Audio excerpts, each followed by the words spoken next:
I'd like to call this meeting, the Clay County Commission, to order. We will begin this evening with our invocation with Commissioner Wagner. If you'll join me in prayer. Dear Lord, thank you for this opportunity to come before you, both with decisions that have to be made, but also with these young people that are before us that represent the future of Clay County. We thank you for the opportunity to make these decisions and to award these young people with a resolution that's coming up. We hope that you will continue to guide them as they go into their futures, and that you guide us this evening to make wise decisions on behalf of those that we represent here in Clay County. In Jesus' name, I ask for all of these. Amen. Amen. Please join me in the pledge. I pledge allegiance to the flag of the United States of America and to the republic for which it stands, one nation, under God, indivisible, with liberty and justice for all. Thank you.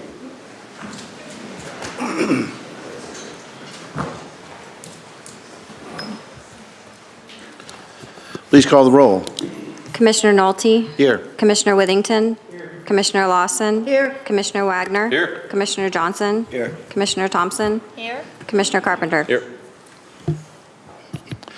Next item is approval of the agenda. Commissioner Johnson. Move to approve tonight's agenda. Motion's been made for the approval of this evening's agenda. Any discussion? Seeing none, you are recognized to close. I close. Please call the roll. Commissioner Johnson? Yes. Commissioner Lawson? Yes. Commissioner Wagner? Aye. Commissioner Thompson? Yes. Commissioner Carpenter? Yes. Commissioner Withington? Yes. Motion passes 6-0. Thank you. Next on our agenda are ceremonial matters. I will ask the administrator to outline what it is we're going to be talking about, and then I will recognize Commissioner Withington since he is the sponsor of this resolution. Sure. Mr. Administrator. Yes, good evening. Tonight we have Liberty High School Wrestling Program. Both the boys and the girls are both represented tonight. And tonight we want to recognize their accomplishments for this year, but also just recognize the past accomplishments of showing what I'm going to call a dynasty in the past 7 years. So I'll let Commissioner Whittington go from there, but we want to recognize them tonight. Commissioner Withington. Yeah, all right. So in these resolutions, we have a few wrestlers specifically named. Those are the ones that won the state title, but or placed in state, but this is for the entire team. So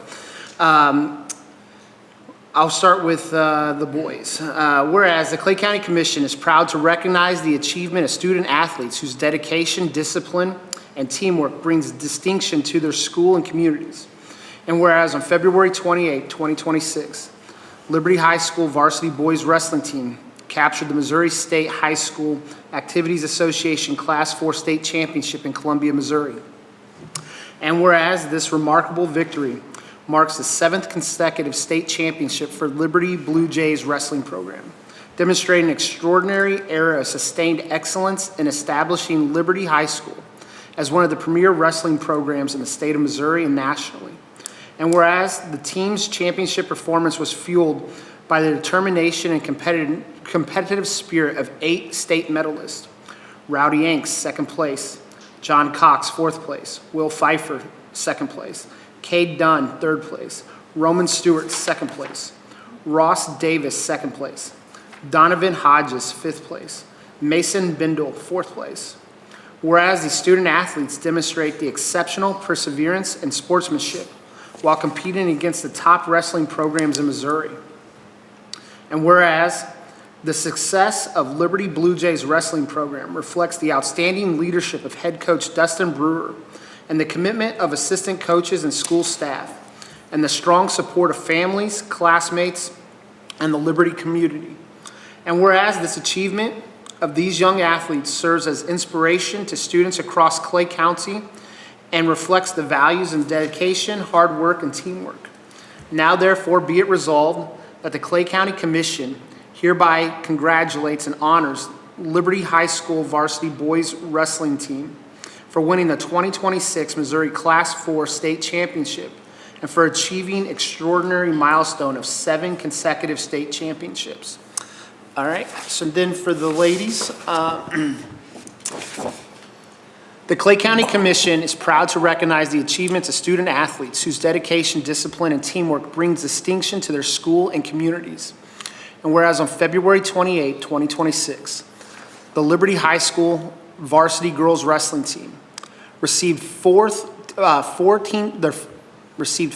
team trophies in a row for finishing in the top 4 in the Missouri State High School Activities Association Class II State Championship in Columbia, Missouri.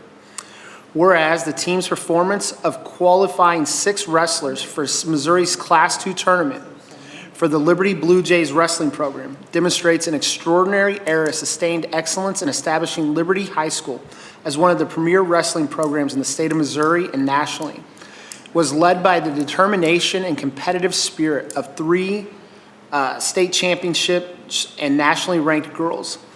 Lily Breeden, 3-time Missouri Class II state championship.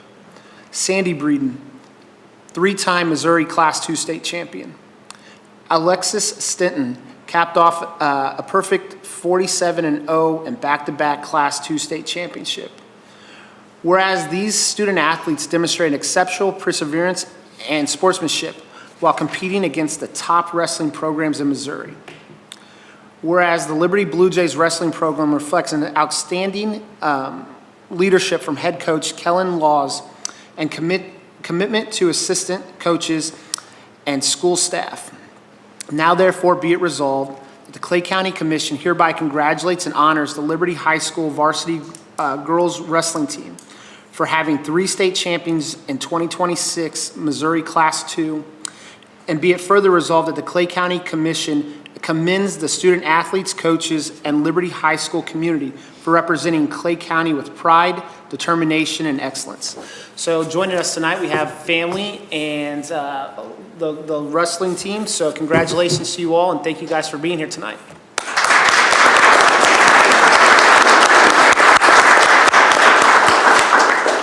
Are there any other commissioners who would like to make comment on the honorary resolution?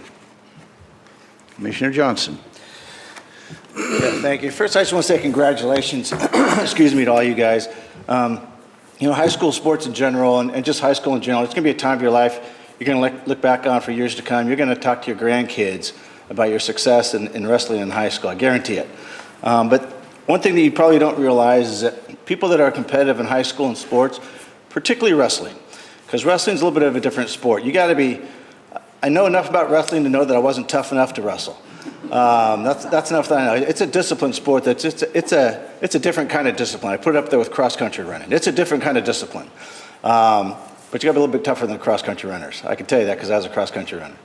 But what you might not realize is the success of what you're doing now, how that will lead to the success in your future, in your adult life. Having that kind of work ethic, having that kind of discipline, and the kind of competitive nature that you have to be in the sport that you're in, that carries on to adulthood. And most people that are in your position right now in high school transition to pretty successful adults. So hopefully that applies to all of you as well. But I just want to say congratulations. You represented Liberty very well, and I know the community is very proud of you. So thank you and congratulations. I'd just like to say that I do admire the sport that you're involved in. I did wrestle a little bit in high school, and it was a very comfortable experience for me because most of my time was spent with my back on the mat. I'd asked for a pillow, but Coach didn't seem to think that was really that was in keeping with the spirit of the sport. But the thing is this, to be an educated person in this society, there are a couple of things you need. You need cultural awareness. You need, I think, a smattering of foreign languages, and I think it is indispensable that you also compete and work in sports, because that is a character-building experience pretty unique, because it teaches you teamwork, it teaches you, ironically at the same time, self-reliance. It also teaches you discipline. All the things that Commissioner Johnston was saying are absolutely true. And so I want to congratulate you because, yes, this speaks to the sort of individuals that you are. And I think it portends, a very good future for each and every one of you.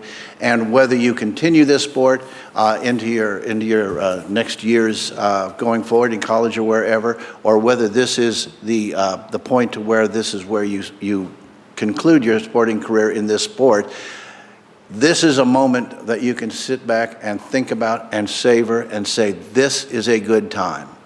And yes, teen years and high school years are full of challenges, full of doubts.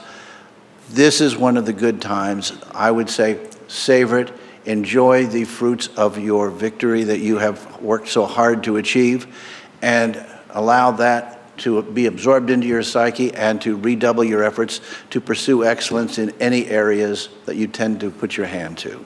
So thank you for being here. Thank you for showing us what character means, and we appreciate that very much. Are there any other commissioners who'd like to speak? I'm going to go back to Commissioner Withington before we bring the individuals up. Since it's his resolution, I'd like to give the maker of the resolution the last word. Are there any other commissioners who would like to speak? Commissioner Withington, you are recognized. I just want to see Damon and Donovan have a surprise match right now. He's not ready.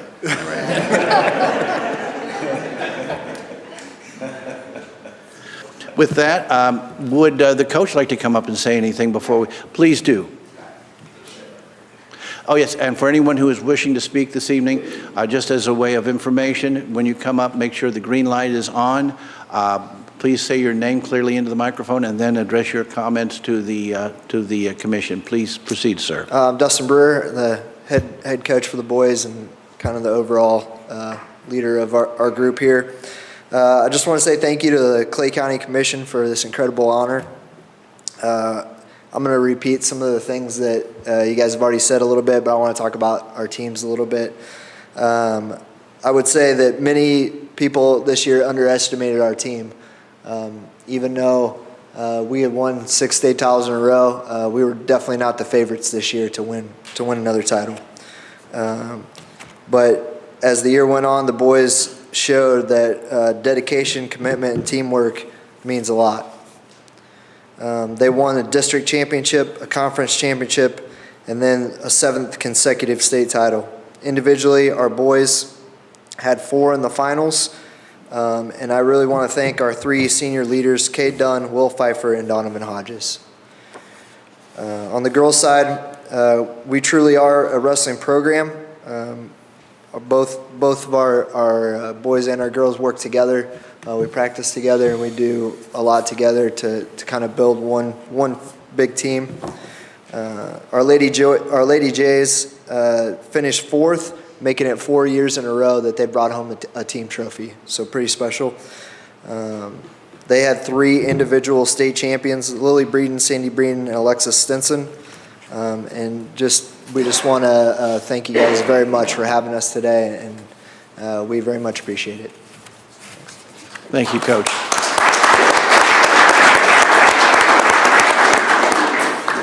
If there's no one else interested in coming forward, we'll go ahead and we'll get a picture and I think I'm right, we're going to stand in front of the podium here, in front of the dais. So come forward. What we'll do is we will go ahead and get these pictures and give you another congratulations, and then we will stand at ease. You are all absolutely welcome to stay and attend the entire meeting. I understand there may be some celebrations involved, so that might not work out that way, but know that you are welcome, not just this evening, but anytime any of you want to come and observe how this government works, you are more than welcome to do so, and we appreciate your attendance.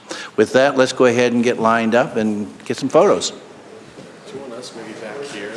That might be the better way to go. Yeah. I'm going to wait to be directed, I think.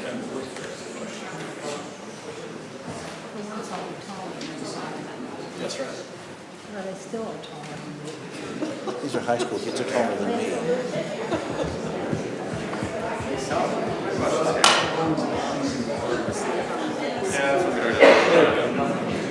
If I can find a gap. Yeah, it's time consuming. It's something about better for hair health. I was doing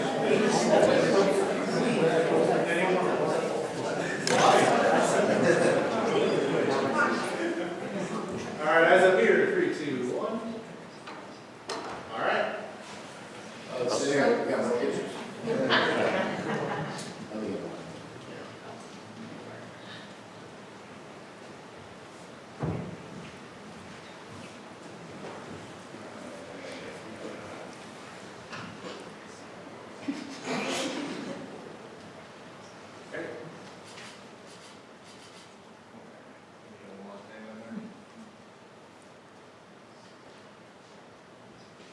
All right. Congratulations. Let us know. Let us know. Girls are next. Yeah, second group.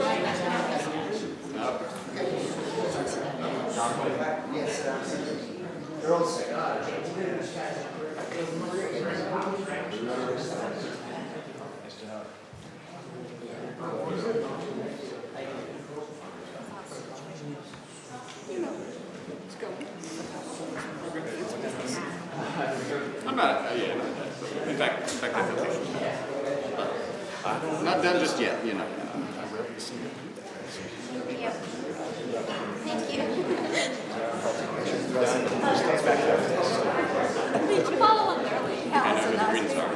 I have no idea what I'm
Thank you. Thank you. So we're going to get those fixed. And then Kevin.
Okay, that brings us to our next item on the agenda, which would be public comments. Are there any members of the public who would wish to come forward and address the commission?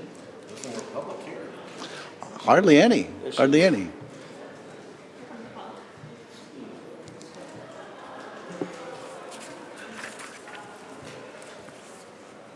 Okay.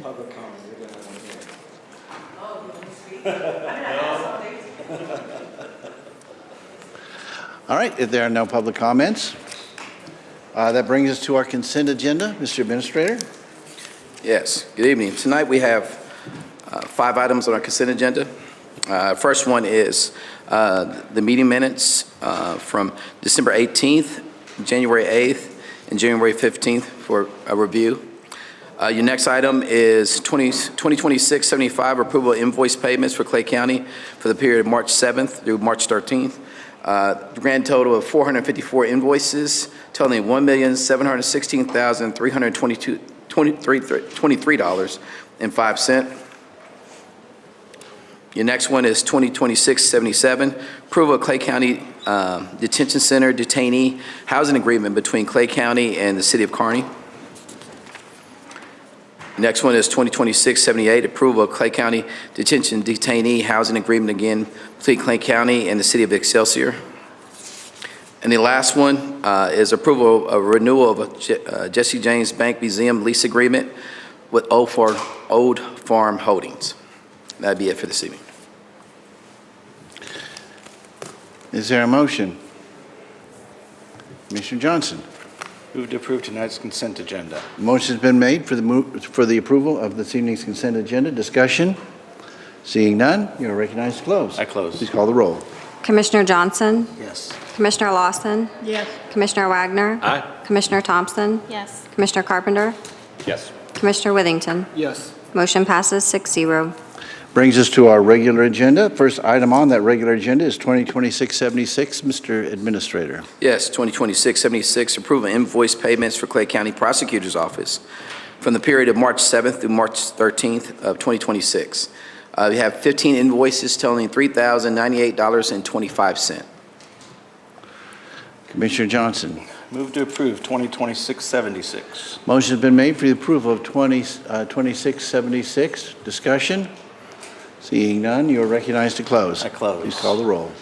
Commissioner Johnson? Yes. Commissioner Lawson? Yes. Commissioner Wagner? Aye. Commissioner Thompson? I'll recuse myself. Commissioner Carpenter? Yes. Commissioner Withington? Yes. Motion passes 5 in favor, 1 recusal. Next item is 2026-69. Yes, 2026-69 was transferred within the fund for the amount of $46,840. We have our Parks Director, John Davis, here to explain more regarding this transfer. Please proceed. John Davis, Parks Director, requesting to transfer $46,840 from our Land Improvements Fund to the Miscellaneous Professional Services Fund. One of our 15-ton heat pump units at the golf course clubhouse decided to end its career with us, and it needs to be replaced. So, Very well. Commissioner Johnson. Move to approve 2026-69. Motion has been made for the approval of 2026-69. Further discussion? Seeing none, you are recognized to close. I close. Please call the roll. Commissioner Johnson? Yes. Commissioner Lawson? Yes. Commissioner Wagner? Aye. Commissioner Thompson? Yes. Commissioner Carpenter? Yes. Commissioner Withington? Yes. Motion passes 6-0. Thank you. Next on our agenda is 2026-70. Mr. Administrator? Yes, 2026-70 is transferred within a fund of $52,000 to replace a damaged dock. We have our Parks Director, John Davis, to explain more. Please proceed. John Davis, Parks Director. Earlier this year, had a freezing of the lake,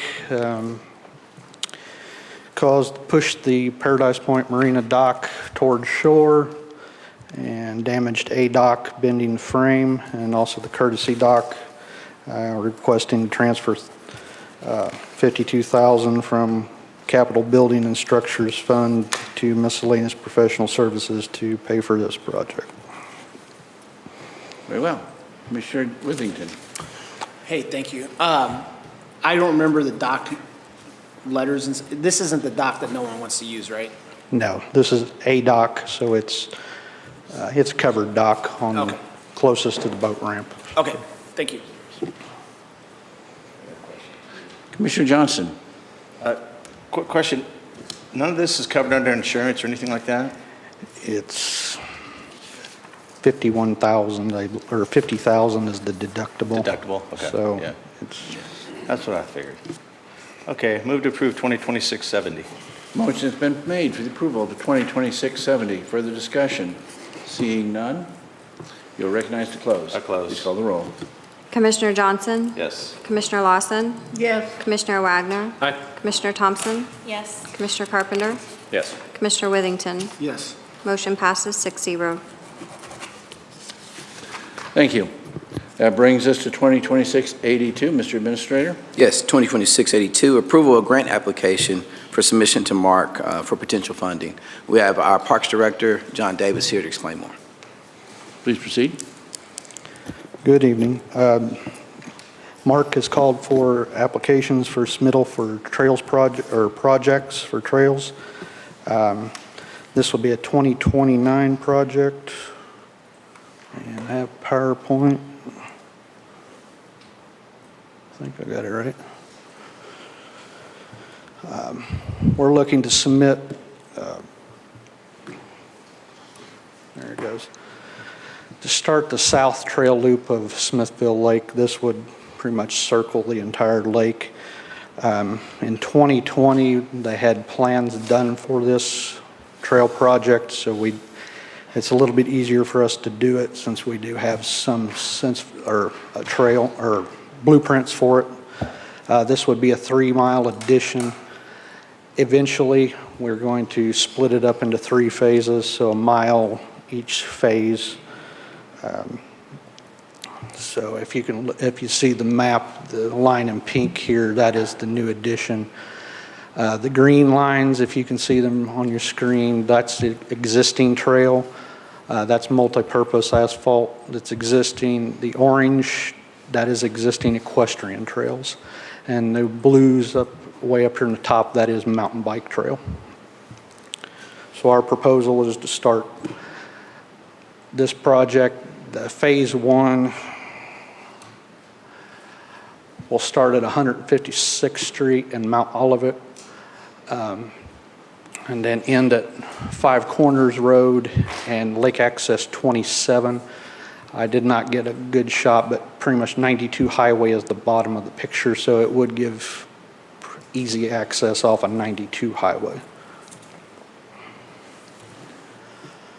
Like I said, this would be a 3-mile addition to our existing 37-mile multi-purpose asphalt trails. Burns McDonald did draft plans in 2020. We would split it into 3 phases, so that would be on your big blueprints that you got in your packet, that would be section C002 and C003. Cost is $1,500,000. It's a 80-20 match grant for 2029 funds. Federal portion would be $1,200,000 and county's portion would be $300,000. This is existing what it looks like at Mount Olivet and 156 Mount Olivet. That's just basically a trail gate, excuse me. And the proposed would also add a parking lot there for trailhead. And then at Lake Access 27, this is what it currently looks like. And then if you can see, they would add parking stalls and improved access with asphalt parking. So I'll entertain any questions. Commissioner Carpenter? Thank you, Director Davis. First, let me clarify, the project was or is identical to the project that was envisioned under the previous commission's borrowing plan? Yes. Do I have that right? This one would have been, they wanted to use the certificate of participation bonds for that project, and Right. we didn't do that. Because I think what I recall is somewhere in the range of like $4 or $5 million to do the full connective Back piece. then, yeah. Okay. Right now, it's probably closer to 7 for Okay. total project, and that's all 3 phases. And so is the reason it didn't happen at that time because we decided to put a hold on new spending under the certificates of participation to let us get out of some of that debt? Yes, sir. Okay. So 1.5 million for 1 mile, how does that stack up to sort of the industry average out there? And that's the industry standard, is 1.5 a mile. So by 2029, it may be a little more, it may be a lot more. We don't know with, these are asphalt trails, so with wars in Iran and all that, fuel price, that's asphalt's oil, and that's, Right. so prices go up. There's also possibilities we could do some of this in-house, a little bit of it, like parking lots and all that. The major trail construction like we used to do is probably out of the question. We just don't have the equipment and staffing anymore to do that, so it'd be outsourced. But so from industry standards, to your question, yes, that's what we're going for. Gotcha. And is that like a regional thing, like around this area specifically, that it's about that cost? Because I assume that it would Yes. fluctuate depending on where you're at, but around here, 1.5 million per lane mile is well, that's a lot of money to do trails, I guess. It is. Yeah, makes it expensive, doesn't it? So we do phase one, and because is the point eventually is to fully connect? Do I have that right? Yes. All right, and then, so how much left would be in phase two to actually do that? Another mile. It's a 3-mile total, so that we'll split it into a mile each phase. So that'll put us at a total of 40 miles of asphalt trails around Smithville Lake. So phase two would be 2 more miles? 3 more miles? 3 more miles. This phase 1 is a mile, phase 2 is a mile, phase 3 is a mile. I see, 3 phases, okay, I understand better, thank you. And so, Mark, the grant opportunity exists only for that 1 mile, or what are we envisioning for the next 2? Trying to be budget-minded and a lot of projects, so No doubt. this is enough, and then we'll move on to a next phase. And then they also have caps within these, to be more competitive within the application process. They say $1 million, but I think you can go over a little, but you don't want to go too much and price yourself out. Okay. So we're competitive at this price. And you mentioned the price might go up between now and 2029. If that happens, what happens to the grant? If it comes down to it and we have to decline it, we can decline it, and money goes back to the pot that they fund other projects with throughout the Kansas City area. So the 80% locks in the 1.2 million, or it locks in the 80% of the cost of the project? 1.2. All right. So if we would get 1.2 out of them, but then we would, anything if it's over, we would either have to cover it or abandon project. Or not do it. Okay, well, look, I think 80-20 matches are hard to turn down. I support getting more trail miles built. So hopefully that all goes smoothly, and appreciate your work on it. And thank you. Thank you. Commissioner Withington. So I'm fine with the 300,000. I know it seems a lot, but when you look at other trail projects, 80-20 match, it's pretty standard.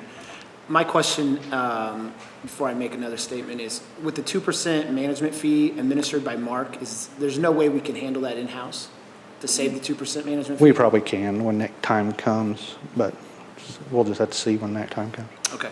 And I know I've said this many times before, and I'm going to say it again every time we have one of these. We need to be looking at the Western District also on how we can be partnering with people to get these 80-20 matches in the trails, because the Western District pays taxes too, and the Western District is not a very walkable place, as Scott and I know, but we have a ton of greenways that can benefit from trails that will connect elementary schools to local neighborhoods and other community centers. So we really need to, and I know Damon and I've had this discussion. We've actually met with Kansas City on a project, but yeah, I would like to see our Parks Department become, more engaged with the local municipalities on how we can partner, especially in the Western District. So. Okay. Yeah. And this project right now, this is going to connect start the southern loop. So if there's connections coming out of the Western District, that's where you're going to connect to the lake. So, but yes, we just I need to understand. get a lot more involved with the Western District Parks Departments on how we can be working with them on these trail projects for connectivity. Okay. Yeah, And I can help you with that one. And we agree with you on that one, Commissioner. One of the things we do too, that, so Mark changed their overall selection process for their boards. So it requires us to do more engagement, and with John and Tom Degenhart from our other side, from our Road and Bridge.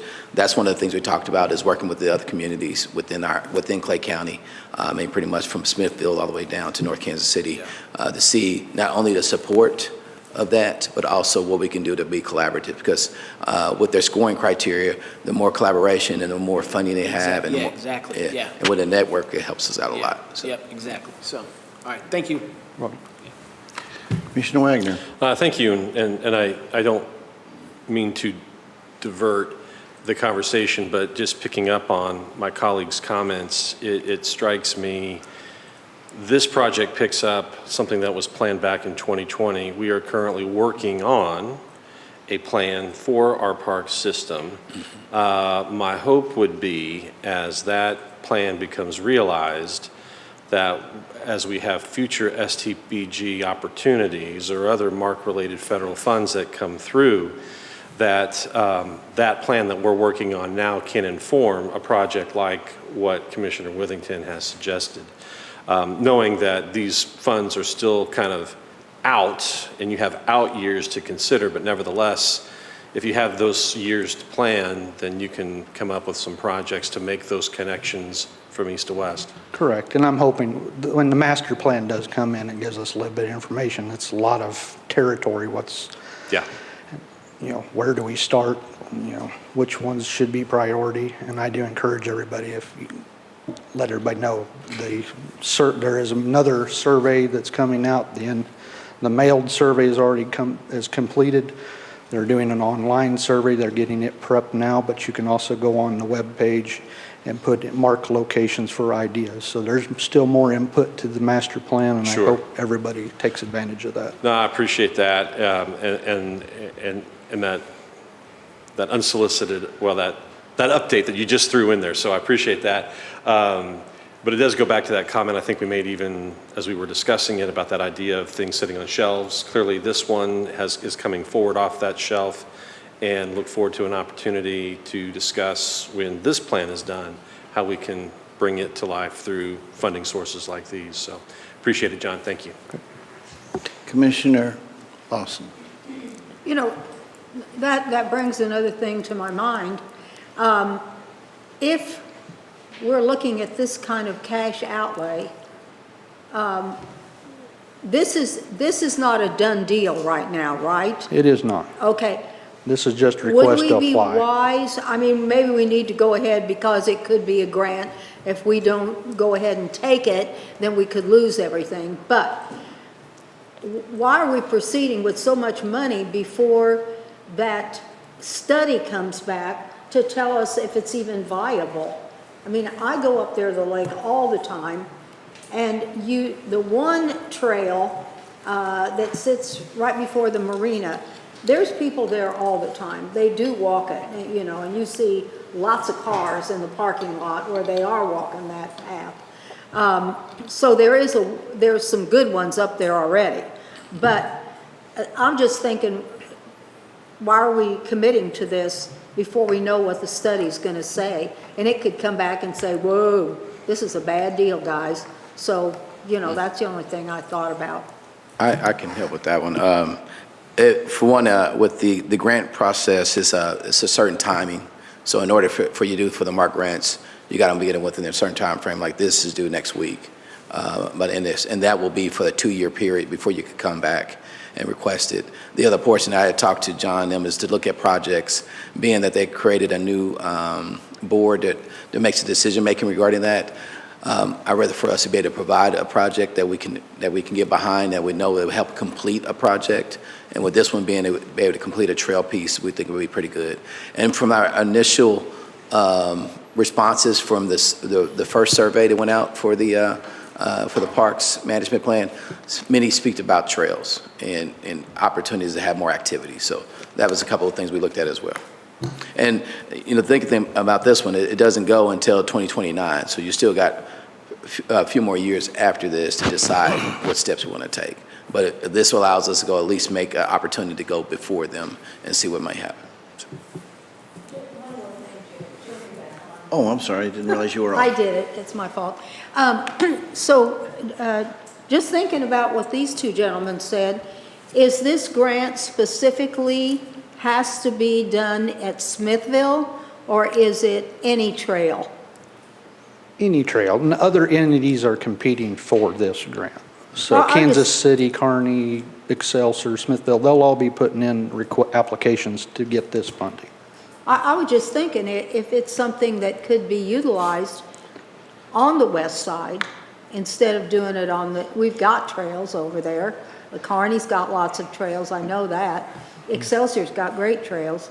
So maybe this would be something that we could utilize on like he's talking about. Well, there is a big pool of money, and I don't know the total amount. So very well, it could be that a lot of the Western District's cities and all that could get the funding as well. And the request would be just to send support letters for their projects so they obtain them. But I wouldn't throw your hat out of the ring here,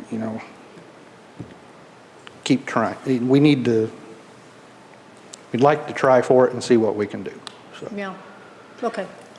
And coming up, one of the things they look at is if you have leverage of funds, the actual design of the trail. So those are a couple of things we already had in place with this one, which helps us do better on the scoring. Because beyond just the selection of the committee, you have to go through a scoring sheet in your application to help you. So the higher you score, the better you could be. So even though there may be projects there that I think probably the next 2 years will be more ready to to submit, then we'll get a better scoring at that time. So this one here, we're still, honestly, when we do our preliminary scoring, we're at a decent spot, but for the most part, when you have such a competitive pool with just such a small amount of money, you want to try to put the projects you think may have the best chance regarding that. Was that your question? Okay. Commissioner Johnson. Couple things. First of all, so approval of this just approves us to apply for the grant process. It doesn't lock us in anything necessarily. I think that goes to Correct. Commissioner, and we'll have probably information back from that long before this kind of stuff goes through. Okay, that answers that. And then the amount, the 80/20, so the 80 would be 1.2 million, I think it is, something like that. And to Commissioner Carpenter's point, let's say the price of, you said it's going to be asphalt? Yes. Let's say the price of asphalt increases by then, and we can't do a mile for 1.5 million. We could still get the money and do 3/4 of a mile, right? Correct. We're not locked into the mile. We still get the money and.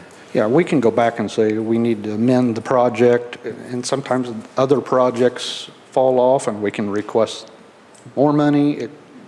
It's Okay. always evolving projects from what I've seen. If the price goes down and we decide to do some other kind of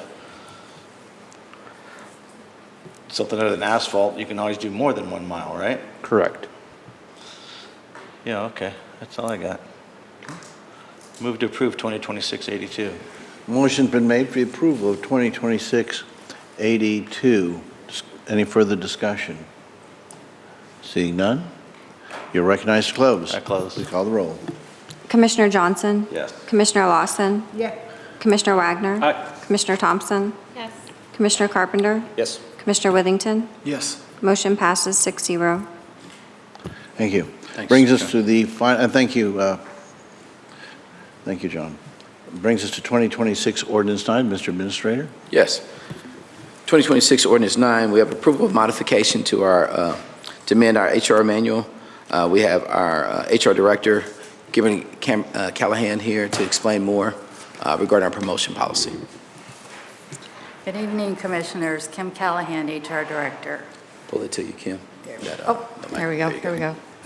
I'm here to talk to you this evening about the updating our HR manual, specifically the promotion policy. Due to the recent compensation and classification study that was implemented in June of 2025, the current promotion policy is outdated and needs to align with the current salary plan. So what we have found is our old plan, which I've attached, and you can see in there, our old plan was an upgrade of 5% per pay grade, and it maxed out at 15%. So what has happened is, let's see here, under the new step plan structure, employees who are promoted to a position in a higher grade will be placed on the step within the grade that provides an appropriate pay increase based on the established salary schedule. I know that's a lot, but I want to show you the salary schedule, and I know you've got that attached, and I'm not sure you can see that, but this is the current 2026 salary schedule. Okay, now what we have is 23 pay grades in the 100s and 300s, And each pay grade has between 6 and 10% increase between pay grade. In this pay grade, we have 20 steps. And between those steps, there's a 2% increase. Okay, and in the middle, you will see the 200 series, which is our 24/7 division, which includes civilian dispatch, detention, juvenile, and sworn positions in the sheriff office. Now, in the 24/7, there are only 14 pay grades, and there are only 14 steps. And within the steps, there's a 3% increase. Okay, so what we found recently this year, we had a detention officer that was in pay grade 205, and he got promoted to Sergeant 1, which was pay grade 225. So that was 5 pay grades, and it was a 34% increase. So it was way above the max of the old policy. So what we're recommending is that the promotional increases be determined by the step placement within the new pay grade rather than a flat percentage increase. And you can see the old policies attached and the new policy.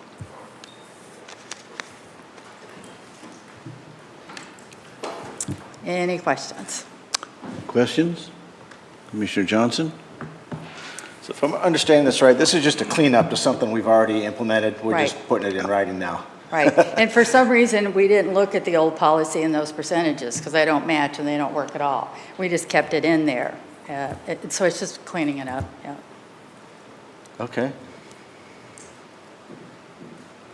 Are there any other, I sense that Commissioner Johnson is preparing to make a motion. I'm ready. Is there any other discussion to be had before we go to that step? Commissioner Johnson, if that is your intention, please proceed. Move to approve 2026 Ordinance 9. Motion has been made for the approval of 2026 Ordinance 9. Further discussion? Seeing none, you are recognized to close. I close. Please call the roll. Commissioner Johnson? Yes. Commissioner Lawson? Yeah. Commissioner Wagner? Aye. Commissioner Thompson? Yes. Commissioner Carpenter? Yes. Commissioner Withington? Yes. Motion passes 6-0. Thank you. That concludes, thank you very much. That concludes our regular agenda. That brings us to reports. Mr. Administrator, I believe there is one report to present. Yes.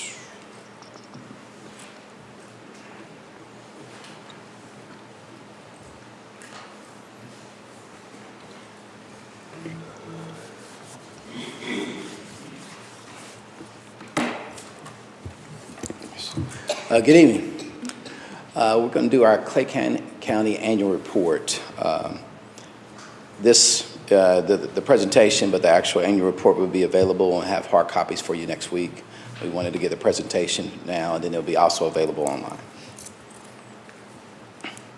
So this would not be the full report. These are more of the highlights. The full report would be available next week.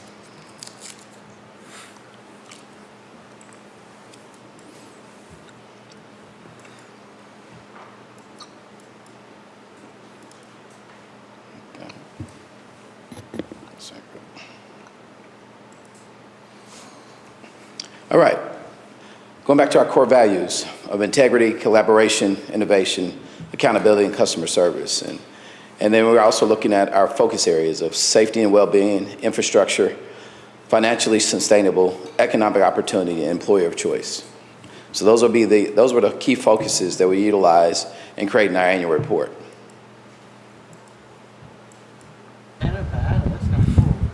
You can use the arrows. The arrows. Got you. Thank you. From the voice above. There you go. All right. One of the focus areas was safety and well-being. Some of these items happened before I came aboard, but many of them happened afterwards as well. One of those items was our administrative services organized a GIS day fair. And if you're familiar with GIS, it's one of the key functions and it touches quite a bit within the county itself. And so one of the things that they created was a day to recognize not only what they do, but also give more exposure to that for those who may not be familiar, not only externally, but also internally. The other one is our Law Enforcement Resource Center, also known as LERC, expanded the space and resources. There was a groundbreaking, but now it's actually up and functioning. And from my understanding from Sheriff is probably aligned to use it. There you go. But also the indoor shooting range as well, and the other classrooms. The other one is Transition Family Visitation Center for juvenile courts. I was at the ribbon cutting along with Commissioner Lawson, and great facility, well needed, not only needed, but also been welcomed, and also went right into using it. Many of those families, great opportunity for them to come and meet, have a transition point, and also opportunity to visit those in transition. The other one is Support Line on-site counseling, which is offered for our employees and our families. Next one is financially sustainable. One of the ones is Senior Tax Relief Program that would happen last year. Over 17,000 applications. The next one is identifying funding opportunities. One of the things we had hired last year was a grant coordinator, grant writer to help us with that. Also, you just heard about a grant earlier that we're applying for, but others to help with the coordination of that. The other one is on-site premises with our data center of technology through our IT department, estimated of $500,000 in savings. And the last one is looking at our daily and seasonal pass usage through our Parks Department to help with operations, which you saw increase from 2024 to 2025. Employer of choice, new faces in Clay County. So during the year, we had 120 new employees were hired. Thanks to Kim and her staff, who were led through that, including 101 full-time employees and 19 part-time employees. On those hires, 75 of those employees joined general county departments and 45 joined the sheriff's department. One of the things we looked at too and been trying to work on is the amount of, with our vacant positions, how long they're vacant and how long they're staying empty. And so we've been working on that not only last year, but also going into this year. And this one here, the vacant position was about 57 days, representing about 12% reduction from 2024. With a total of 13 employees retired in 2025, and 9 of those from the general county and 4 from the sheriff's department. And those, I could say, I think it was one that was been here almost 40 years.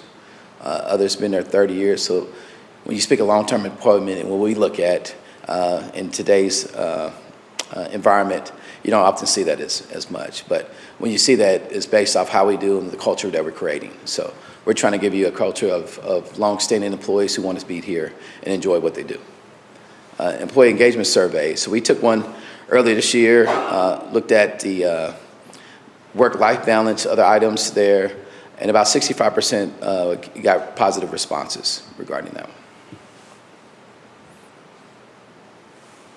Infrastructure. We just talked about that earlier, about how big of a price tag infrastructure is nowadays. So we're trying to do what we can in order to try to help that, and one of that is our grant programs to help alleviate those. But here lately, we've also had quite a few ARPA projects, which those are kind of coming to the end at the end of 2026. But you've done quite a few projects. One of the ones is about 13 miles of country roads was upgraded with pavement, which allows you to have more long-setting, less maintenance. The other one is we had operations when it comes to the winter storm. We had this past year about 4,959 tons of salt and sand that you utilize. And then 2 projects that were completed with the Rock Creek and Nation Road. That was street bank restoration that you see there. What you see at the bottom picture there is the ribbon cutting for that project itself. And you also up there, the Children's Justice Center, as well as there is the KCTA Center as well, and a sheriff employee parking lot as well.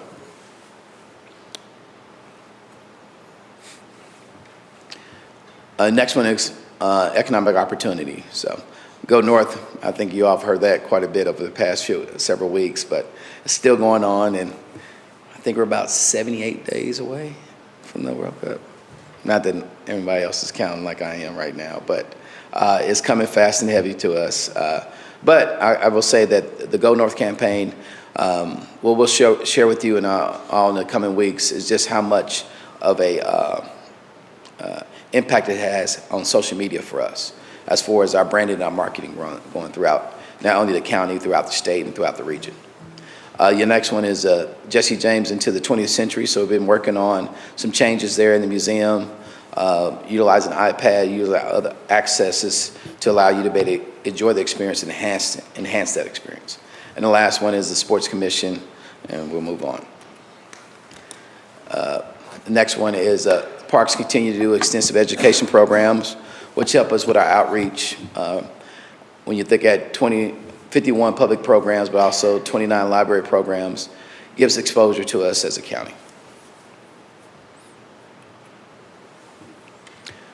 Key performance indicators. These here are matrix that we use to track what we're doing. I want to take notice of a few of those that have decreased that were a good item. Assaults on staff in the detention center, that decreased by 74%, which is a testament to our sheriff department and what they're doing. The other one is inmate on inmate. As far as that one, the actual then targeted, we're less than 2024, and just slightly above where we targeted it. The other ones here, sex offender registration compliance checks, we increased that to 281 compared to what we did in 2024. And I'm gonna go skip down to the last one, the last two. Average daily inmate population, that one's in red because of the increase. Something that we are tracking, but also aware of. And the last one is average number of days to close a code violation. So from that one, it went from 79 now down to 40.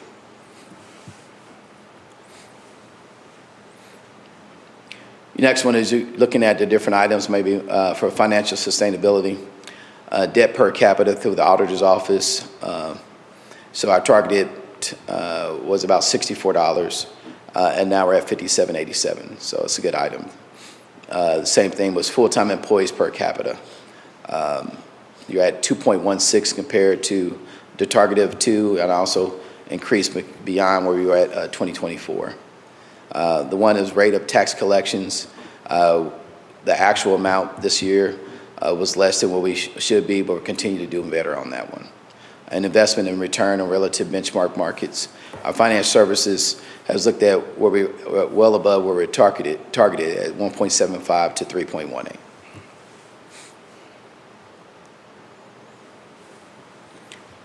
Next one is looking at employer of choice, turnover rate.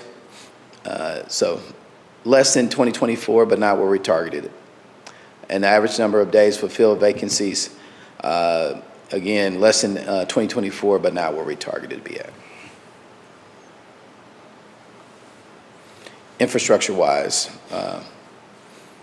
those items, as far as percentage of bridges with sufficient rating, 50% or greater, that's a forever evolving situation. As they age in place, we're trying to do what we can in order to keep those above that 50% greater during their inspections. It's just above where we were in 2024, but hopefully the projects that we did this past year would help increase that, and we have 2 to 3 projects of bridges this coming year as well. And we'll go down to the percent of total system roadway lane miles receiving annual maintenance. We targeted at 20% and 100% for gravel, and we exceeded that to 39% for paved. And the other one is for percentage of building fund spent on preservation. We exceeded the target of 64% and exceeded also the 2024 to 68.9.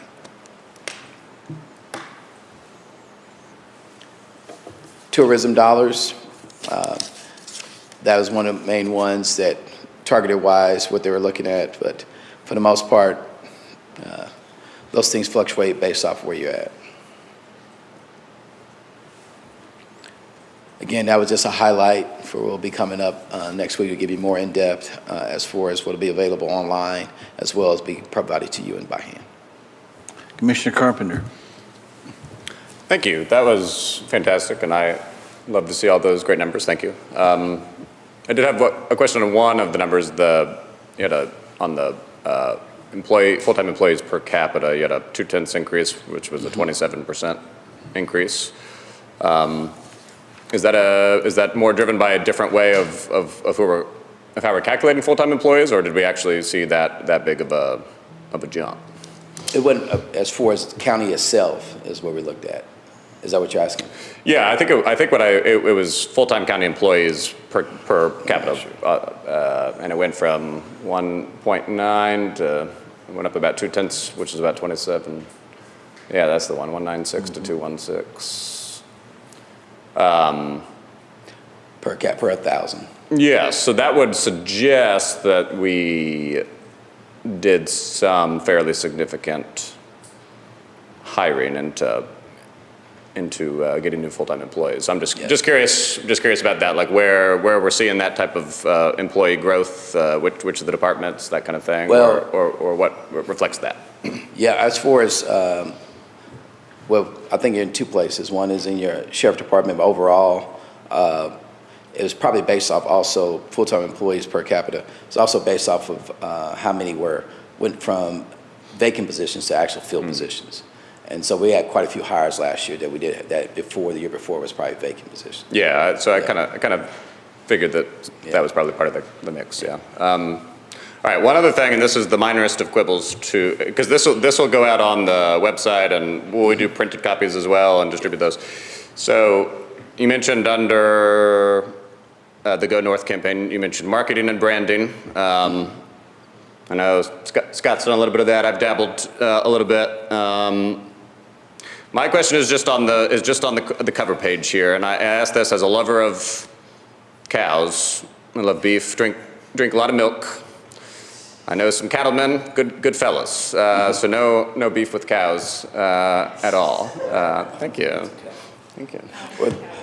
Are these not cows? What do we got? We got bison. Those are bison. Okay. Yeah. So fair enough. They still taste good. Bison. So I guess I wondered at that, to be fair. It's okay. And then I wondered, do we have a lot of bison around? We do have them up in Shoal Creek. Creek.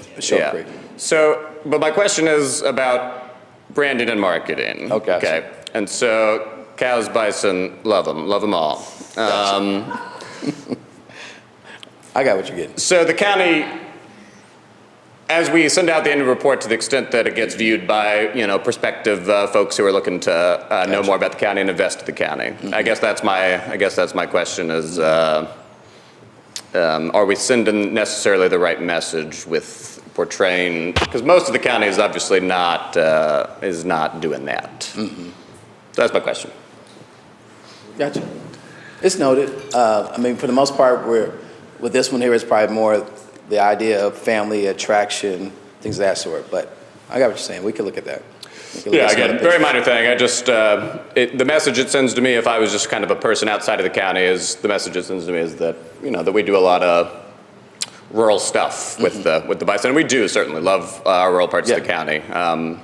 I'm not sure it necessarily captures the sort of majority experience. I have no problem. That's part of the reason I'm showing it to you now, and before we can make it live. And very good. Take some feedback. Thank you. No problem with that. Thank you. I think that's a great point, Commissioner Carpenter, and I admire you. Don't let them buffalo you. With that rather lame joke, go to Commissioner Lawson. Well, I like the bison. I think they're great. I wish they would have been turning more this way, but they're good looking. I want to say we've accomplished so much. The 190 thing, the transition house, the LRC. I mean, we've done so much in these few years. I'm pretty damn proud of it. And I want to tell you that the attitude in this building is so vastly improved. Everywhere I go, there's smiles, joking around, especially with Brandy. She's a wild woman.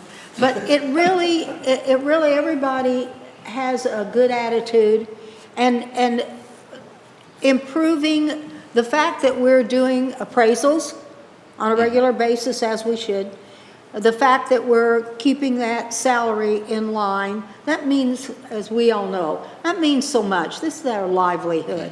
And so I'm thrilled with everything, and I'm thrilled with you, and I think that everything is going well. The only thing I would say is I want to be able to try to use that lurk if I can ever get Commissioner Johnson to, fess up and get up there with his little pistol. So can you set that up, Sheriff, at your earliest convenience for us? Thank you. Commissioner Wagner, I'm sorry, did you have, I was just going to say, I appreciate that, but also I want to say that coming into this one midway, that we have really good staff. A lot of people with a lot of passion, a lot of desire to serve the citizens of Clay County. When you start to, when you come in and you're at the top and no one you've hired works for you, I feel like they still respected the position. And that doesn't happen every place. So that's commendable not only to you all as a commission and to leadership that was set, but even before you set a precedent. And one of the things I mentioned too earlier was culture, and we desire to have a culture where we feel welcoming, but also that we're here to serve. And the things I've seen here, and then from the elected officials that I work with to those who are appointed, I feel that we all have that same desire. So, thank you for what you guys do as far as setting that precedent. Thank you. So, first of all, great report, and I agree. We're moving in the right direction. The slide that Commissioner Carpenter referred to a little bit before had another little nugget in there that I wanted to ask about, and that's related to the bond rating, because I noticed that. Forgive me, we were at AA1, and we were attempting to move up a notch, and there are all a bunch of letters and numbers that are now just swimming, so forgive me, Yeah. I'm not remembering quite what Yeah, we were we're trying to move up to. We were trying to go to AAA, Okay. and we stayed at AA1. Yeah, which is by itself not an awful Not thing. bad, not at all. But I was curious, since typically rating agencies will give some reasons as to how they evaluate the position. And I only ask partially because, well, bless you, Sheriff. I heard you. Anyway, actually, the reason I ask is actually a little bit to do with the sheriff, because as we consider a new jail, whatever that looks like, my expectation is at some point we are bonding something, in which case that rating has a great bearing on what that could be. So I'm very curious, and if you don't have it, that's fine. But I would be curious to know at some point if the rating agencies have looked at us, what feedback have they given us? Because I know there's a whole bunch of factors that go into that. But as we're looking at that rating equals money. It does. As far as debt service on any project that we would want to do down the road. So just was curious to know what kind of feedback we've gotten. I can't say if I've had any feedback since I've been here, but I will work on that. I can tell you in my previous capacity that sometimes your bond rating is that way because you don't have a lot of debt. Correct, and ours has gone down, so that could very well be part of that, sure. And a lot of times it's almost like, I was trying to explain to my children what it looks like when they say have credit and things like that, that you don't have any, they feel like they don't have any history of what you can do and if you can pay it back, and sometimes not having that bond, that debt is, but AA1 is a very good rating. But AAA is definitely a good one to move towards for us, especially when we start to set the bond market and look at anyone who might want to purchase our bonds and what that interest rate would look like for us. Right. And knowing that, again, we don't have projects just ready to roll, but in 2 years, 3 years, we probably do. And so kind of knowing what that feedback is may suggest some things that we may want to do to enhance that rating.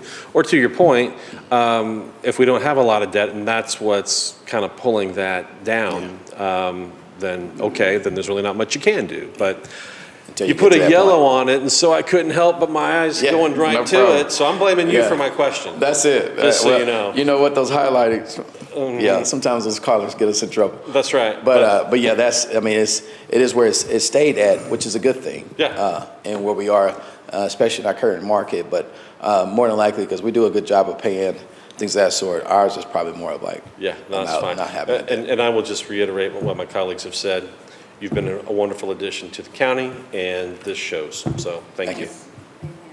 Yes, you've done a great job. Something that might be a thought is the last time that our bond rating came into play, that one of the most recent times is when we renegotiated the certificate of participation.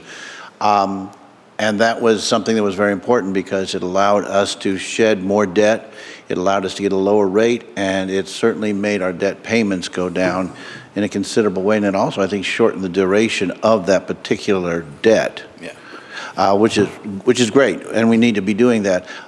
Possibly, bond counsel might have some thoughts on what we might do, because I agree with Commissioner Wagner. As we anticipate the possibility of a larger indebtedness going forward, which is a possibility, and perhaps even a necessity, I think that could certainly be argued viably.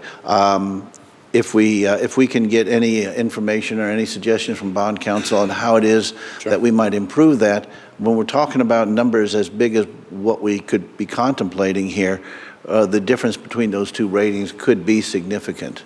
So I think now is the time to be working on that before we get to the point to where we are actually looking at how that's going to unfold. So that would be something I would be interested in. I don't know that it quite bears the having bond counsel come in and present to it. That doesn't seem more at that level, but certainly any information or any suggestions from bond counsel that would give us that ability to start acting now in anticipation would, I think, be helpful. Definitely. Commissioner Johnson. Yes, thank you, sir. Good presentation. Appreciate the work. Before I ask my question, I do have a comment about the cover photo. I actually like the picture of the bison. I think it's a cool picture, but to Commissioner Carpenter's point, from a marketing perspective, I think it would be a good idea to put something that either showcases what we're about or what we want to be about. You know, maybe some wakeboarders on Smithville Lake, or some horse riding on the trails or something, or maybe something in the Western District. And if you have trouble determining between a bison and a cow, just try and milk them. And one of them will let you know he's a bison. So my question has to do about the turnover rate, not turnover rate, but I think the numbers went by fast. I think you had 120 new hires, people that you processed this past year. And my question is, I mean, that's what, roughly 25% of our workforce, right? Somewhere in there. I'm sorry, repeat that one more About time. 120 folks, new hires, that's about 25% of our workforce? Yes. Yeah, we're about 600, so yes, that's about. So my question is that just attrition we're replacing, or is that above and beyond what we had before? I think it might be a little, it's probably above and beyond. When I look back at your vacancies in comparison, because at one point you had it was about 50 to 60 days of people with vacancies, but going through your compensation plan and that coming to roost about the end of June, that probably is part of it, because you also had about 50 retirements in between there, 40, I think it was just over 40. So think of over 40, that leaves you about 50 people vacancy-wise, and now you're filling those positions based off you being more competitive with your salaries and things of that sort. So is 120, is that a lot for a year? Is that a normal year? Or do you know? I don't know. You haven't been here that long. Might be a so. good question for It him. is normal. Oh, it is? Over the past few years, it runs about 100, close to 100. Okay. And I can send you a report that I have that shows our annual hiring and termination. Okay. And we have some departments that it's a revolving door, juvenile Yeah. detention. It's constant. Yeah. And we've added a nighttime $2 an hour, to try to save our night people, but there's just certain areas that it's just revolving, but it's about average, and I can send you that report. Okay, thank you. And then Commissioner Carpenter had a question about the number of full-time, it was the ratio number of full-time employees we have versus population. Is that number, the full-time, the FTEs, is that actuals or budgeted on that report? It's actual. Actual, okay. Yep. That's all I had, thanks. Commissioner Withington. Yeah, I just want to say thanks for the report, Damon, and great first year. One of the best things I think this commission did last year was hire you, so Yeah, thank you for appreciate everything that. you do, brother. Thank you. Commissioner Wagner. Thank you. Swinging around again because Commissioner Johnson's comment about vacancies was just like, just. It was a meatball. That was what that was. But I'll probably just answer my own question because this is a look back.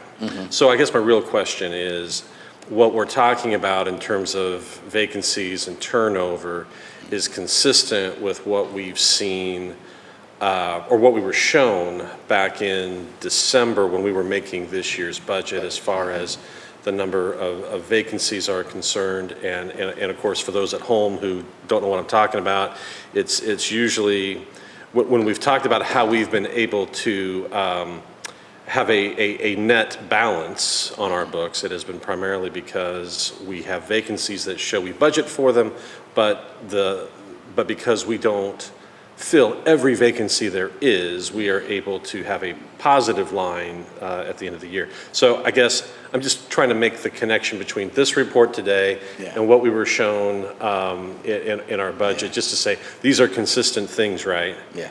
Oh, okay. They do sometimes fall to your bottom line. I mean, but I've been through other budgets and tried things from every. I could tell you, I did a factor called a vacancy factor.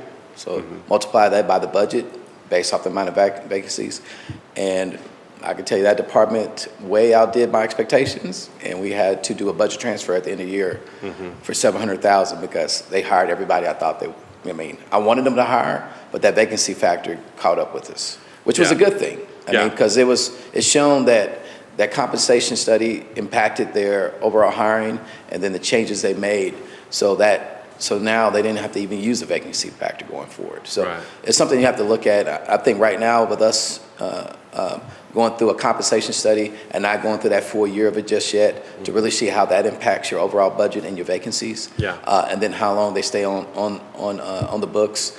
There's a couple of things both departments, I mean, the sheriff department is doing some things as well, but things we talked to with Kim, she made a couple new hires within her office that works on recruiting and things of that sort. So we got a few things we have to look at that will help us with that desire. So we're going forward for that next budget year. And I don't want to make it sound like we just can't hire people because then our budget's busted. Because we need to have effective departments, and they need to be able to have their folks. But what I've perceived is a kind of an over-reliance on that dynamic. And to your point, if the work we put in for the compensation study is resulting in people wanting to work here and stay longer and so on and so forth, then I just want to at least pop that flag up that says, okay, then you need to be concerned about this associated issue that will come down the line. And so, anyway, that's all I've got. And I got you making plans for your long term. So even though it might fall to your fund balance eventually, that won't be something you can count on. Almost like what did my mother tell me back in the day? Don't live out of your overtime, live out of your base pay. And some of those things you got to look at. Yeah. Well, I know I won't see Wagner slides at budget season for much longer. So it has been discussed. I got to get my shot in while I can, and I appreciate the serve up by my colleagues. Anything else from commissioners? And probably more importantly, if anyone has any interest in bringing up the very serious bison issue for Commissioner Carpenter to field questions on, I would certainly entertain questions along those lines. Seeing nothing on either front, thank you very much for your report. And that brings us to discussion items. If you would like to introduce that, Mr. Administrator, then I will recognize Commissioner Withington to go forward with that discussion. Oh, yes. Discussion item is a TIF Commission appointments with Commissioner Wendy. Very well. Commissioner Withington, you are recognized. So on January 9th, we received an email that Jennifer Justice had been removed from the Kansas City TIF Commission. No reason was given. On January 15th here at this commission meeting, you made it known that Commissioner Wagner was filling Pete Hall's vacancy after his passing. But to date, we still have not received any notification or reasoning as to why Jennifer Justice was removed from the Kansas City TIF Commission. I know that you always talk about transparency, and you always say that before you make decisions on these boards, you always consult our county administrator and the pro tem, but no one still has been able to get a reasoning why Jennifer was removed. So I brought this up at a commission meeting last month. I thought maybe that would be a clue that you should tell people why you made this move. You still haven't, so I just wanted to have a discussion in public, since you believe in transparency and everything, as to why Jennifer was removed from the Kansas City TIF Commission. Well, first off, the TIF Commission is somewhat unique in the boards and commissions that are dealt with. It is unique in that there is no statutory role for the county commission to play as opposed to the others. So that would be, that I think is something that distinctions need to be understood. You'd mentioned the passing of Pete Hall. One of the things that he brought to the table was his extensive and broad knowledge when it comes to economic development throughout the county, and that knowledge stretched across all areas of the county, and it also stretched across all sectors, whether private, public sectors. So what he brought to the table was a very extensive knowledge of what economic development should look like, and he'd been working on it for a number of decades. While I thought that Jennifer was a good commissioner, I think that the person I brought in, that was Mark McAuliffe, brought a similar skill set that Pete Hall brought, which is a more broad and more expansive view of what we need in the county as far as economic development. And as we are going forward, that seemed to be a part of our team that was not in play anymore with Pete's unfortunate passing. Was that the reason that was given to her? There are a lot of reasons why, but that would be why, that's the overriding reason why, is because we need to have, and I've kind of expressed that on a lot of other boards and commissions, we need a balanced team. So if she didn't have that depth, why did you appoint her to begin with? Because we had Pete Hall. So you appointed somebody, do you think she has any economic development experience and should have been on that board to begin with? Well, what I'm saying is that what we need, especially as we go forward with some of the development areas we're looking at, is a broad economic perspective that stretches across all areas. Pete had that, and few people can have that. While she has her obvious experience, and that's a good thing, it is hard to match that with the experience and the breadth of perspective that Mark McAuliffe brings to the table. So how come you didn't consult anybody on that one? I get it that you have the statutory authority to make that change, but why would you not announce that move when you announced the other move? I thought that we sent out an email to that effect. Yeah, but you sat here publicly and announced to whoever watches this commission meetings, you made a public announcement about Pete Hall and Scott Wagner. Why did you forget that one? I'm sorry, what was that last part? Why did you forget to announce that one? Don't you think the public should know? If you're going to announce part of the moves that you make, don't you think the public should know? The public has a right to know who's representing their tax dollars on the TIF commission. I guess what I'm asking is your question, why did I not include those comments when I acknowledged the passing of Pete Hall? No. That's not Okay, my please, question. okay, could you clarify? You announced that you had put Scott Wagner on the TIF commission, but you did not announce that you removed one person to put another person on there. Why is that? I think that got disseminated. I thought that got disseminated through the commission, through the administrator's office. So, Jerry, you're playing games, buddy. You made a public statement that you put one person on the TIF commission. Why would you not make a public statement that you removed somebody and put another person on there? The optics to some of us on this commission look like you did it for political purposes because she had filed to run against you for presiding commissioner. I want to make sure you're not playing political games with our board appointments. Last week, you made a comment, I wasn't here, but I watched the commission meeting, that you said we are to do the people's work, not our own work. When she announced that she was running for presiding commissioner, you removed her. I'm trying to remember when that announcement happened. Excuse me, let me So I'm- clarify. so what I'm- When- all I when wanna her- know is- When her announcement happened. So what I want to know is why you've had multiple opportunities to make a public statement as to that change, and you have refused to make that statement. There you have it. Was it for political purposes? Is that what you're saying? There you have it? No, you said, so why did what is the purpose of it? And it is in, like I say, the idea that we should have the broadest possible perspective. It shouldn't take this, having it as a discussion though, for you to make that announcement. You should have said something back in January when you announced that you were removing, or when you were filling Pete Hall's vacancy with Scott Wagner. You had every opportunity to also say, I removed Jennifer Justice, I'm putting Mark McAuliffe on here, and you didn't. Why is that? I thought I had, but apparently I did not. You did not say anything in this commission meeting because every commissioner left here and said, wonder why Jerry didn't say anything. Every commissioner. Most of them, the ones that I talked to. So you didn't say anything. Why is that? You're the one who believes in transparency. When Gene and Luann made a similar move on the BOE, you were upset, you were talking to the media, and you told the media how you believe in transparency. You did the exact same thing that Gene and Luann would have done. Why is that? BOE, if I'm not mistaken, is a commission decision. So you're saying that you shouldn't, Jerry, if you're gonna tell everybody publicly half of the moves you made on one board, why would you not tell them the other half? You made 2 changes. You told everybody one publicly. Why wouldn't you tell them the second one?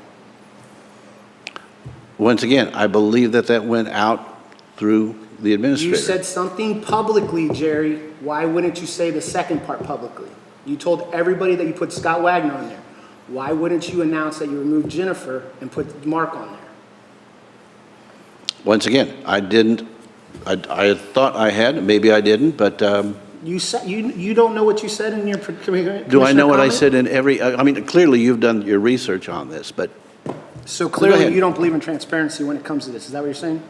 no, I don't really need to have words put in my mouth, but thank you anyway. Well, that's what it looks like. You don't believe in transparency. You did exactly what the people you complained about that gave you PTSD did. You did the exact same thing. You're diagnosing me with, Well, Jerry, you're the one who always said, you set up here all the time and say, Gene and Luann would have done this, Gene and Luann did this, and you did the exact same thing they did. So the question is, why would you announce Scott Wagner's appointment, but not announce the other change to that board? once again, I would respectfully disagree with you that I did exactly what they did, but we just happen to disagree on that point. Okay. Jennifer's here. Maybe Jennifer can tell us the reason. Excuse me. I'll recognize her. I appreciate your help, but yes, please identify yourself. Good evening, Commissioners. Jennifer Justice. Jason, thank you for bringing this issue up. So, Presiding Commissioner Nolte informed me after the commission meeting that Thursday evening that I would be being removed from the TIF commission, in fact, because I was running for office against him and it would get awkward. So that was a statement that was made to me. I was very disappointed in that statement. I do believe I have extensive real estate knowledge. I have been a realtor and developer for 26 years in Clay County. I'm a lifelong Clay County resident, with my grandfather having built houses in this county, commercial developments and so forth. So to my knowledge, I was the only Clay County person on that commission that had extensive real estate experience. Mark has wonderful experience. It is economic development. I do not believe Mark has lived in the county as long as I have either, but again, I was disappointed with it, and I stated the reason I was told that evening for that removal. Thank you. Yeah, Jennifer, I was disappointed also. State statute doesn't say that the presiding commissioner has to serve on that. If it was going to be awkward, he could have removed himself, so. Okay. Further discussion. Commissioner Johnson. Yeah, I've said it many times, I'll say it again, I hate politics. I hate political games, and one of the things that the new Constitution did and this new commission did is to kind of bring us out of that that culture and that world that Clay County was in when it came to political games. And after hearing Jennifer Justice, I worry that it's still live and well, and it disappoints me.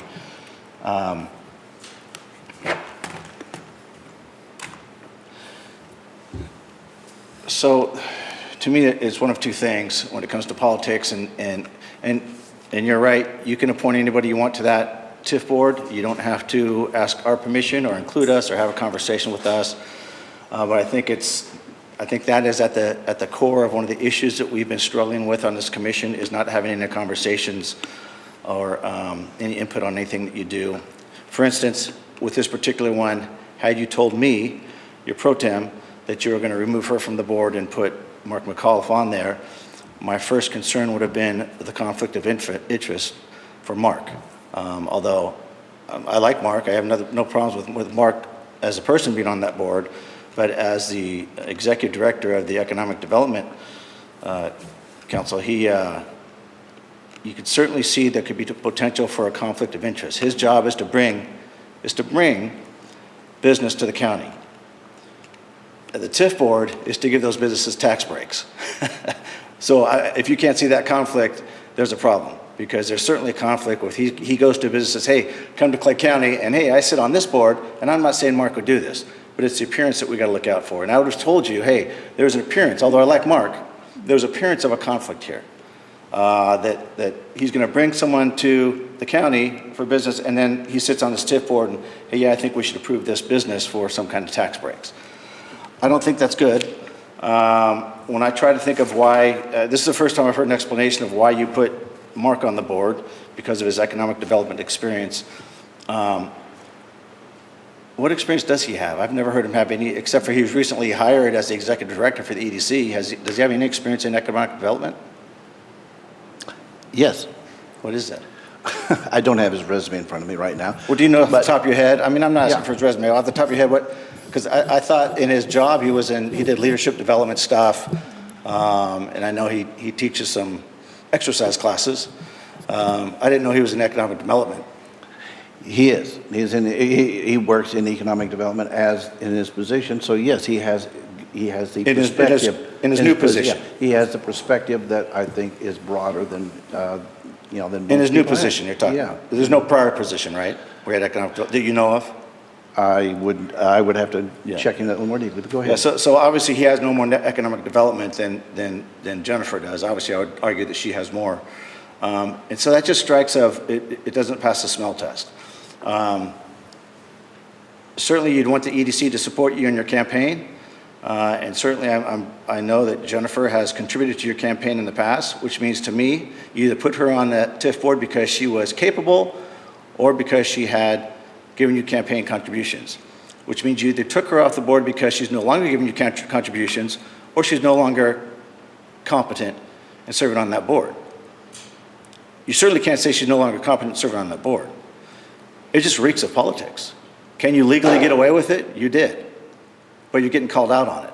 We don't like that. We don't like that in this county anymore. We don't want political crap like that going on in this county.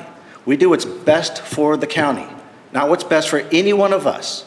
What's best for the county, what's best for our citizens. That's how all of our decisions should be made. And you've publicly said that before, but you have to back up those comments. You have to back up transparency. You have to back up what's best for our citizens. Who's the best person to put on that TIF board? And the reasons that you've given to pull Jennifer off are nothing but political. And it's very, very disappointing. Very disappointing. And it's been a root of a lot of the problems that we've been having on this commission. And I'm just asking you publicly, I've told you this several times in private, but I'm going to say it publicly. Please stop these political games.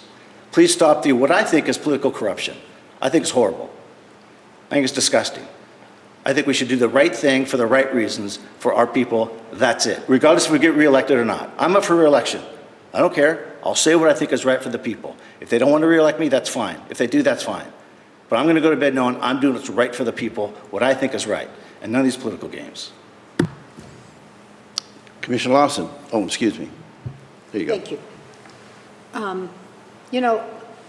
The one thing I would like to see is I would like to see some type of background on Mark and see exactly what kind of qualifications he had to do that. I know he's quite gifted as far as giving the seminars that he's been giving.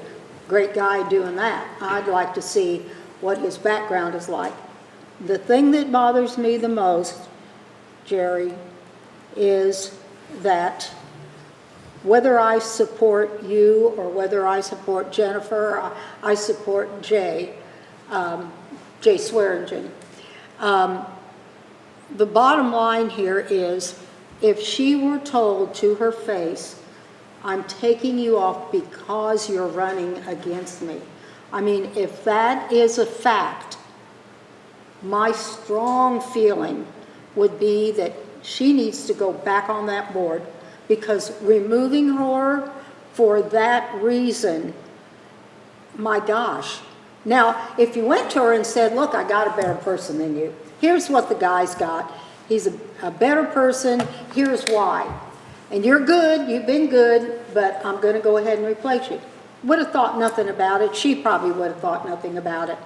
And I'm not fighting for Jennifer. I'm fighting for the issue that Jay talked about. We sat through in this county for years with such unethical things going on. It was just heartbreaking. I'd go out of town to other counties and they would say things about Clay County. Oh my God, you live in Clay County. Man, you guys have got a mess up there. And they truly said that to us. Not just me, other people too. So what I had hoped when the change was made and we got this group together, from your mouth to my ears, before I was sworn in and we had a meeting, was that we were going to pull together as a team. We were going to sit down and talk about what we could talk about. We were going to take this county in the right direction. And it thrilled me to death, because that, after all that we all went through, yourself included, I was hoping that this would be a new beginning. I think we have had a new beginning now with our new administrator and things that are getting turned around here. I'm very pleased and proud of that. But something like this, what a black mark. Now, if she didn't have the guts to come up here and tell us that, I would have just thought, oh, let it go, Jason, no big deal. But here she comes and tells us, she's not going to lie. She told us the truth. I'm saying, with all kindness and respect for you, that I think you need to put that woman back on that board, and Mark will understand. He's a professional. And because that is a wrong, and this will make it right, and we can go on down the road and forget about it. So that's all I got to say. Further discussion? Oh, Commissioner Withington, your mic is open. Did you have further discussion? No, you just never turn me off. I'll make my closing remark because everybody else is done. I think your mic is on. Is it not? Yeah, it's on. I said you never turned it off. Oh, If everybody else is done, I'll make a closing remark when they're done. commissioners? I'm sorry, I was referring to Thompson and Carpenter. Okay, go right ahead. All right, well, to close this out, I concur with Commissioner Lawson. I hope that tomorrow morning we get an email stating that you've corrected your mistake and that Jennifer is re-added to the TIF Commission to replace Mark so she can fulfill her term. Very well. With that, and I'm certainly glad we did not get into the politics of it. Oh, I'm sorry, Commissioner Lawson, you had No, something. I thought we were making remarks. Oh, no. No, I'm sorry. Commissioner Withington wanted to close it out, so I'm just saying, hey. All right, with that discussion has concluded. That brings us to County Administrator comments. Mr. Administrator. Evening. We had give an update on our review commission. They've had their third meeting this past Wednesday, and they have the next two meetings scheduled. The next one is next Wednesday, the 26th, at 4 p.m., and then the following one will be April 9th at 4 p.m. And the topics that they're covering, articles within the Constitution are online and will be provided in each agenda. And so if you have any comments from the public or anything they may are not able to make it to the meeting, they're more than welcome to utilize the online link to provide those comments to be given to the commission, as well as watch online and follow through even on YouTube if they want to see what's going on regarding the Review Commission. Other than that, our next meeting is coming up March 26th at 6 p.m. Thank you. That brings us to commissioner comments. Commissioner Withington, since your mic is on, we will start with you. Yeah, just want to give a shout out to Zach, Casey, and Mark in our IT department, because as bandwidth mysteriously spiked today, I'm sure they were busy and they made sure to keep the county up and running and online. Commissioner Lawson. I had the great pleasure this morning with Jay and a lot of other people to watch our prosecutor give awards to some very, very deserving officers. It was a joy. It was great. We heard from the governor, not in person, but we heard from the governor nonetheless. And we had some of the presenters could get out there on the stage as comedians. It was wonderful. It was funny. It was hard, it just made you feel so proud of our guys in uniform, and some great stories. It was extremely rewarding, and the biscuits and gravy were really good. So I was very, very pleased with the whole thing. It was a great morning. Commissioner Wagner. No comments, thank you. Are you on? Oh, no comments, I'm sorry. Commissioner Johnson, you are on, sir. Yeah, real quick, just to reiterate, the same thing, went to the props, actually props to the prosecutor's office for the props awards banquet today. It's prosecutors, what's the R for? Recognizing outstanding public service. And this was the first time they did it. They put on Zach and his team put on a great awards banquet this morning, and anyways, it was a good event. He did a great job, and I was very proud of our prosecutor's office today when I was there. And where there was a lot of very influential people there, a lot of politicians, just about every chief from the county. A lot of important people were there, and really I thought not only highlighted the officers that got awards, but it also highlighted our prosecutor's office, and just I think it made him look really good. So props to him. Commissioner Thompson. Commissioner Carpenter. Thank you. I said the last couple of weeks, and I think I'm just going to keep saying as long as it's going on, because I love my country and I love the people who serve it. But, we still got a lot of troops, thousands of them in harm's way. And we ought to keep them top of mind in our thoughts and in our prayers, as well as every innocent man, woman, and child of the planet who is at risk of violence. One of whom, we had the wrestlers in today.